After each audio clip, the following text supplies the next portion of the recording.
బీడీ కంపెనీలో దినసరి కూలీ డబ్బులతో గిట్టుబాటు కావడం లేదనుకున్నాడేమో రాత్రికి రాత్రే బాబా అవతారమెత్తాడు. రాబడి బాగానే ఉందనుకుని తన ఇంటినే ఆశ్రమంగా మార్చేశాడు. ప్రజల అమాయకత్వాన్ని సొమ్ము చేసుకుంటున్నాడు. మంత్రతంత్రాల పేరిట తాయెత్తులు కట్టి అందిన కాడికి దండుకుంటున్నాడు. ప్రజలను ఆకట్టుకునేలా వారంలో 2 రోజులు అన్నదానం చేస్తూ బురిడి కొట్టిస్తున్న ఫేక్ బాబాపై సాక్షి ఇన్వెస్టిగేటివ్ స్టోరీ.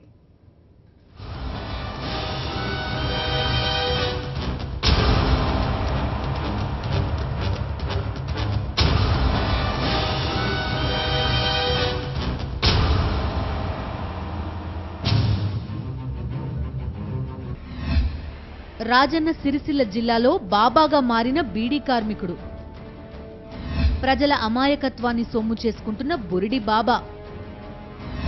గురు ఆదివారాల్లో పూజలు, తాయెత్తుల పేరిట దోపిడీ.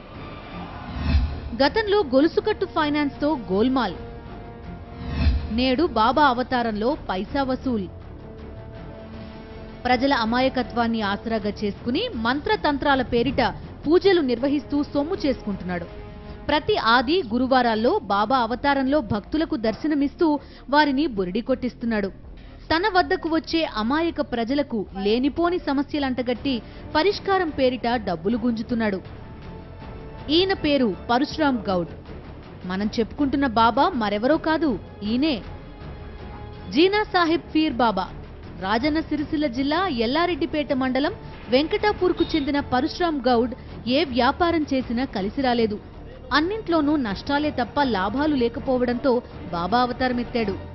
తన వద్దకు వచ్చేవారికి ఇంట్లో ఒంట్లో బాగులేదంటూ మాయమాటలు చెబుతూ సమస్యలు పరిష్కారం కావాలంటే పూజలు చేయాలని, తాయెత్తులు కట్టుకోవాలని సెలవిస్తాడు.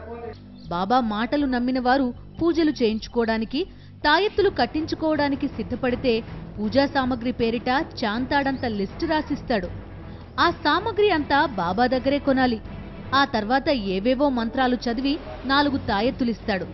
వారం రోజుల తర్వాత మళ్లీ రమ్మంటాడు.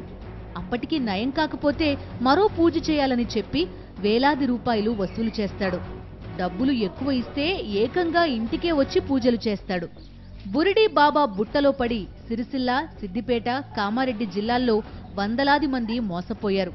బాబా మోసాన్ని బహిర్గతం చేసేందుకు సాక్షి ఇన్వెస్టిగేషన్ టీం ప్రయత్నం చేయగా అడ్డంగా దొరికిపోయాడు.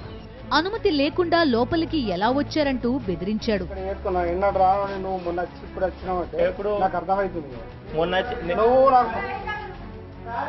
మొన్న నువ్వు వచ్చిపోయినావంటే నువ్వు రాష్ట్రంలో మొన్న రాసేది నువ్వు మళ్ళీ ఎందుకు వచ్చి బాబా దగ్గరకు వచ్చిన వారిని కదిలిస్తే మాట్లాడడానికి నిరాకరించారు. కొందరు మాత్రం బాబా తమను వారం వారం రప్పించుకుంటాడని, ఏవేవో పూజలు చేసి తాయెత్తులు ఇస్తాడని తెలిపారు. గతంలో పరశురామ్ గౌడ్ కోరుట్లకు చెందిన గొలుసుకట్టు ఫైనాన్స్ లో చాలా మందిని చేర్పించి మోసం చేశాడు. అనంతరం ముంబైకి పారిపోయి అక్కడే కొంతకాలం ఉన్నాడు. బాబా అవతారంలో వెంకటాపూర్లో ప్రత్యక్షమయ్యాడు.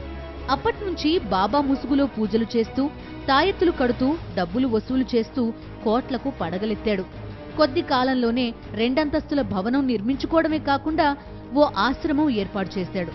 తన వద్దకు వచ్చే భక్తులకు ఆశ్రమంలో అన్నదానం చేస్తూ వారిని ఆకట్టుకునే ప్రయత్నం చేస్తున్నాడు. ప్రతి గురు ఆదివారాల్లో సుమారు 100 మంది ఈయన వద్దకు వస్తుంటారు. వారి వద్ద నుంచి 1000కి తక్కువ కాకుండా వసూలు చేస్తాడు. ఇలా వారానికి 1,00,000కు పైగా వసూలు చేసుకుంటాడు. స్థానిక ప్రజాప్రతినిధులతో పాటు పోలీస్ డిపార్ట్మెంట్కు చెందిన వారు కొందరు బాబాకు సహకరిస్తుండటంతోనే బురిడి బాబా వ్యాపారం 3 తాయెత్తులు 6 కరెన్సీ నోట్లుగా సాగుతోందనే ప్రచారం జరుగుతోంది.